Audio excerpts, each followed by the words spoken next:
नमस्कार दोस्तों, आदाब, गुड मॉर्निंग।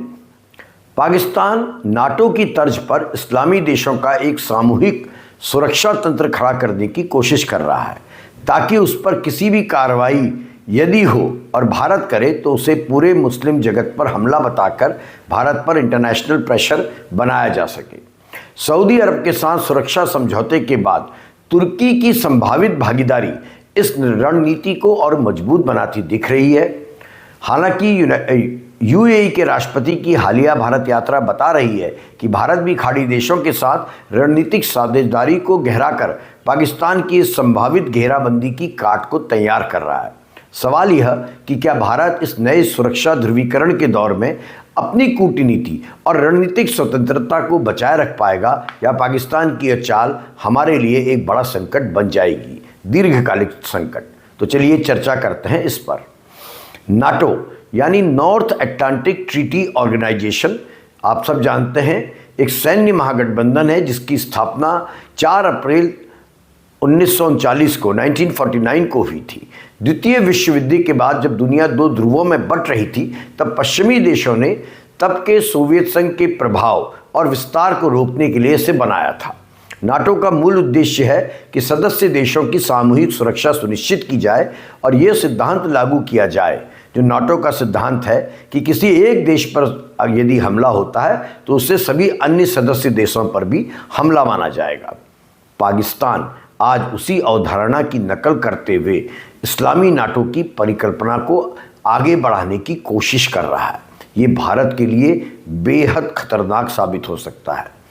चर्चा है इन दिनों कि पाकिस्तान नाटो की तर्ज पर इस्लामी देशों का एक ऐसा सामूहिक सुरक्षा तंत्र बनाना चाहता है जिससे किसी एक देश पर यदि हमला हो तो पूरे गठबंधन पर हमला माना जाएगा और सभी देश मिलकर जवाब देंगे। इस चर्चा में सऊदी अरब और पाकिस्तान के बीच पहले से ही हो चुकी सुरक्षा संधि है। साथ में ये भी कहा जा रहा है कि अब तुर्की भी इस ढांचे में शामिल होने के लिए आगे बढ़ रहा है और इस पर बहुत जल्दी फैसला हो सकता है। यह भी बताया जा रहा है कि कई और मुस्लिम देशों की भी इससे जुड़ने की संभावना है। विशेष रूप से मध्य पूर्व के देशों की चर्चा है। पाकिस्तान बांग्लादेश जैसे पड़ोसी देश को भी अपने साथ जोड़ने की कोशिश कर रहा है। अब सोचिए, यदि यह रणनीति आगे बढ़ी तो भारत के लिए न केवल एक बड़ा सीमाई संकट होगा बल्कि अंतर्राष्ट्रीय स्तर पर भी एक कूटनीतिक संकट बन के उभर जाएगा, व्यापक संकट बन के उभरेगा। हालांकि इस पृष्ठभूमि में यूएई के राष्ट्रपति जो अभी कुछ ही दिन पहले भारत आए थे, प्रधानमंत्री मोदी जी से उनकी मुलाकात हुई थी, वो बहुत महत्वपूर्ण हो जाती है। ये यात्रा केवल शिष्टाचार या एक प्रतीकात्मक कूटनीति नहीं है बल्कि एक संदेश भी प्रधानमंत्री ने देने का या भारत ने देने का प्रयास किया है कि खाड़ी देशों का पूरा परिदृश्य पाकिस्तान के पक्ष में एक तरफा नहीं झुकने वाला। यूएई खाड़ी देशों का एक प्रमुख और प्रभावशाली देश है जिसकी इंटरनेशनल जो कूटनीति है वो केवल धार्मिक पहचान के आधार पर नहीं बनी बल्कि व्यापार, निवेश, सुरक्षा और दीर्घकालिक रणनीतिक हितों के आधार पर आकार लेती है। यूएई राष्ट्रपति का भारत आना यह संकेत देता है कि भारत की गल्फ डिप्लोमेसी अभी काम कर रही है और भारत उन देशों के साथ अपने रिश्तों को मजबूत कर रहा है जिनके साथ आर्थिक साझेदारी के साथ साथ सुरक्षा और रणनीतिक सहयोग भी संभव है। आप कह सकते हैं कि जहां पाकिस्तान इस्लामिक सुरक्षा तंत्र का शोर मचाकर भारत की घेराबंदी करना चाहता है, वहीं हम भी खाड़ी के प्रभावशाली देशों के साथ अपने संबंधों को मजबूत कर रहे हैं। यहाँ ये समझना जरूरी है कि नाटो की अवधारणा क्या है। नाटो एक औपचारिक ट्रीटी आधारित कानूनी रूप से एक बाध्यकारी सुरक्षा व्यवस्था है और इसका सबसे बड़ा सिद्धांत यही है, यदि नाटो के किसी देश पर हमला होगा, जैसे इन दिनों ग्रीनलैंड पर अमेरिका के राष्ट्रपति हमला करना चाह रहे हैं, तो नाटो के सभी देश चेतावनी दे रहे हैं कि हम सब ग्रीनलैंड के साथ रहेंगे। यही पाकिस्तान चाहता है कि वो मुस्लिम देशों के साथ, खाड़ी के देशों के साथ समझौता करे जैसे कि भारत पर दबाव आ जाए और यही चीज़ है जो भारत के लिए, हिंदुस्तान के लिए, इंडिया के लिए बड़ा खतरा बन के उभर रही है। तुर्की की जो संभावित भागीदारी है वो इस पूरे घटनाक्रम को और ज़्यादा संवेदनशील बना देती है। आप जानते हैं, तुर्की पिछले कुछ वर्षों में सैन्य टेक्नोलॉजी, ड्रोन विशेषकर और रक्षा उद्योग में तेज़ी से उभरता देश है। जो वहाँ के इस समय के राष्ट्राध्यक्ष हैं एर्दोगान, उनके नेतृत्व में तुर्की की विदेश नीति बहुत आक्रामक हो चुकी है और उसमें इस्लामिक पहचान का एंगल भी नज़र आने लगा है। भारत के संदर्भ में तुर्की कई मंचों पर पाकिस्तान के पक्ष में हमने खड़ा होते देखा है। ऐसे में सोचिए, यदि तुर्की वास्तव में इस तरह के सुरक्षा ढांचे से जुड़ता है तो पाकिस्तान इसे इस्लामिक सामूहिक शक्ति या इस्लामिक नाटो के रूप में प्रचारित करेगा ही करेगा। और इस स्थिति में एक नई धुरी का निर्माण संभव है जिसमें सऊदी अरब का धन और उसका जो रीजनल नेतृत्व है और तुर्की की सैन्य पावर और टेक्नोलॉजी, ये सब जुड़ जाएंगी और भारत के लिए एक बड़ा खतरा पैदा हो जाएगा। एक बड़ा खतरा और भी है भारत के लिए, वो यह कि पाकिस्तान के खिलाफ सीमित सैन्य कार्रवाई, जैसा हमने ऑपरेशन सिंदूर के दौरान देखा, या जवाबी कार्रवाई की लागत बढ़ेगी। अभी भारत जब भी पाकिस्तान प्रायोजित आतंकवाद के खिलाफ कोई सीमित प्रतिक्रिया देता है, कोई अटैक करता है, सैन्य प्रक्रिया देता है, तो दुनिया उसे भारत पाकिस्तान का द्विपक्षीय तनाव मान के इग्नोर कर देती है। अधिकांश देश दोनों पक्षों से संयम बरतने की अपील करते हैं और मामला शांत करने की कोशिश होती है।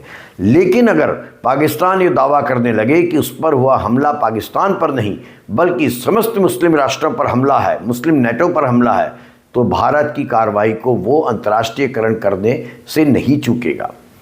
दूसरी समस्या यह है कि पाकिस्तान को एक तरह की, आप कह सकते हैं, कूटनीतिक ढाल मिल जाएगी।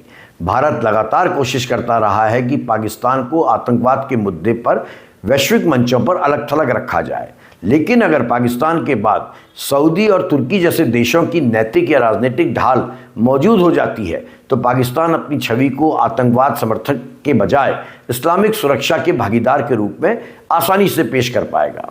यह नैरेटिव हमारे लिए बड़ी चुनौती है क्योंकि अंतर्राष्ट्रीय राजनीति में छवि और धारणा की भूमिका सबसे बड़ी होती है। पाकिस्तान पहले से ही कश्मीर को लेकर ओआईसी जैसे मंचों पर मुद्दा उठाने की कोशिश करता रहा है और यदि अब उसके पास मुस्लिम नेटो का संरक्षण आ गया है या ऐसा कुछ संगठन वो बना पाने में सफल रहा तो सोचिए हमारे लिए कितना बड़ा खतरा पैदा हो जाएगा। और इससे भी ज़्यादा महत्वपूर्ण एक और पहलू है हमारी गल्फ डिप्लोमेसी। आप जानते हैं भारत ने पिछले एक दशक में, जब से प्रधानमंत्री मोदी आए हैं, खाड़ी के देशों के साथ अपने रिश्ते मजबूत किए हैं। ऊर्जा सुरक्षा में निवेश हो, व्यापार में निवेश हो, प्रवासी भारतीयों को ज़्यादा सुविधाएं देने का मामला हो, भारत लगातार खाड़ी देशों के साथ अपनी नज़दीकी बढ़ा रहा है। लेकिन हमें ये भी समझना होगा कि मध्य पूर्व का अब राजनीतिक परिदृश्य बदल रहा है। यह इलाका केवल तेल और व्यापार का केंद्र नहीं रह गया है बल्कि सुरक्षा संधियों, सामरिक धुरियों और सैन्य गठबंधनों का मैदान भी बनने लगा है। और जब सुरक्षा ट्रीटीज़ बनती हैं, संधियां बनती हैं, तो वे व्यापारिक समझौते की तुलना में अधिक कठोर और दीर्घकालिक होती हैं क्योंकि उनमें राष्ट्रीय प्रतिष्ठा, सेना और सत्ता की स्थिरता जुड़ जाती है। ऐसे में भारत को अपनी खाड़ी नीति को केवल आर्थिक रिश्तों तक सीमित नहीं रखना होगा, उसे रक्षा और सुरक्षा सहयोग को भी उसी स्तर पर ले जाना होगा ताकि पाकिस्तान एग्रेसिव ना हो पाए। फिर बांग्लादेश है। बांग्लादेश पाकिस्तान से टूट कर बना है, इसके बावजूद अब पाकिस्तान प्रयास कर रहा है कि वो किसी तरह से बांग्लादेश के साथ भी अपने संबंधों को सुधारे। हालांकि बांग्लादेश के अलग राष्ट्रीय प्राथमिकताएं हैं, चिंताएं हैं।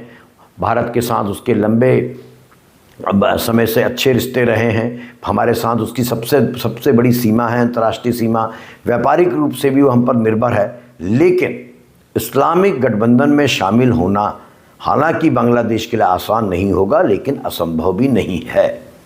इस पूरी रणनीति का एक और महत्वपूर्ण पक्ष है कि पाकिस्तान अब केवल इस्लामिक देशों के सुरक्षा तंत्र की बात करके भारत पर दबाव नहीं बना रहा है बल्कि वो अमेरिका के भीतर भी अपनी एक नई, आप कह सकते हैं, प्रासंगिकता, रेलिवेंस तैयार करने में जुटा है। अमेरिका के राष्ट्रपति ट्रंप ने कुछ समय पहले ही पाकिस्तान की सेना के प्रमुख फील्ड मार्शल असीम मुनीर को व्हाइट हाउस में लंच पर बुलाया। ऐसा कभी नहीं हुआ था पूर्व में कि कोई सिविलियन अथॉरिटी को इग्नोर करके, पाकिस्तान के राष्ट्रपति या प्रधानमंत्री को इग्नोर करके एक आर्मी के जनरल को अमेरिका का राष्ट्रपति लंच पर बुलाए, और वो भी तब जब पाकिस्तान लगातार आतंकी गतिविधियों को भारत में अंजाम दे रहा हो। इसके बावजूद ऐसा हुआ और एक संदेश गया कि अमेरिका की नज़र में पाकिस्तान फिर से एक निर्णायक खिलाड़ी बन चुका है। ये बेहद हमारे लिए घातक चीज़ है। सबसे अहम सवाल ये कि क्या प्रधानमंत्री मोदी या मोदी सरकार के पास इस चुनौती से निपटने के लिए कोई स्पेसिफिक रणनीति है या उसके कार्ड खत्म होते जा रहे हैं। विदेश मंत्रालय के प्रवक्ता कह रहे हैं कि सरकार इस घटनाक्रम पर, इस्लामिक नाटो के घटनाक्रम पर नज़र रखनी है। ये कूटनीति भाषा है, सामान्य भाषा है।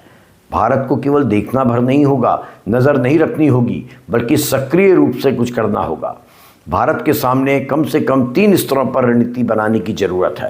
पहला, खाड़ी और जो मुख्य मुस्लिम देश हैं उनके साथ रक्षा और सुरक्षा सहयोग को बढ़ाना होगा। यह सुनिश्चित करना होगा कि किसी एक देश के साथ पाकिस्तान का रक्षा समझौता हमारे लिए झटका न बन जाए। दूसरा, पाकिस्तान के आतंकवाद प्रायोजन की छवि को केवल बयानबाजी से नहीं बल्कि स्ट्रॉन्ग प्रूफ से, दस्तावेजों से, अंतर्राष्ट्रीय मंचों पर और जो फाइनेंशियल नेटवर्क है उस पर पाकिस्तान के खिलाफ कार्रवाई को जिंदा रखना होगा। अंतर्राष्ट्रीय मंचों को बताना होगा कि पाकिस्तान एक आतंकी देश आज भी है। ये इसलिए ज़रूरी है कि पाकिस्तान इस्लामिक सुरक्षा के आवरण में अपने आप को बचा ना सके। और तीसरा, भारत को अपनी घरेलू नैतिक पूंजी सबसे महत्वपूर्ण है, यानी लोकतांत्रिक छवि, अल्पसंख्यक सुरक्षा और कानून के राज को मजबूत करके और दिखाना होगा कि भारत किसी समुदाय का, किसी धर्म का विरोधी नहीं है, बल्कि संवैधानिक मूल्यों पर आधारित देश है। विदेश नीति केवल विदेश मंत्रालय से नहीं चलती, उसका असर घरेलू राजनीति और सामाजिक संकेतों से भी बनता है। इसलिए समझिए कि हम कैसे गहरे संकट में घिर सकते हैं यदि पाकिस्तान इस प्रकार के किसी गठबंधन को, जिसको मैं इस्लामिक नाटो कहकर पुकार रहा हूँ, बनाने में सफल हो जाता है।